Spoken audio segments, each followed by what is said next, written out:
Rain is still expected in the North, Hartap and Karas regions, but will dry up on Sunday for at least 2 weeks.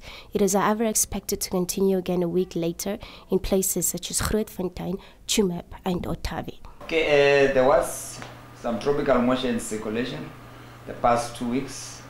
It was as a result of a low pressure system, and that was west of land, causing some moisture to drift from Angola. That caused actually some odd showers 2 weeks back over the central part as well as over the northwestern parts of Namibia. But the current conditions, we are in the rainfall season now, which is October, November, December, which is the first part, and at least some storms that also occurred over places of the north. The central north, Ondangwa reported also some rains, that's yesterday.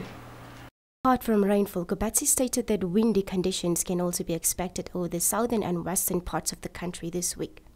This is due to the lower pressure system that is coming into the country from the west. We are expecting some few drops out of this system, that is by Thursday, Friday. Again, then on Saturday, over the weekend, we should expect a bit of cooling. There is a frontal system that is setting in. And normally with the frontal system, it's moving eastwards, and the air which is behind it will cause some stable air then, and therefore a bit of dryness expected. That is by the weekend on Sunday. We are expecting some cold conditions. Gebabas yesterday reported the highest amount of rainfall of 9.2.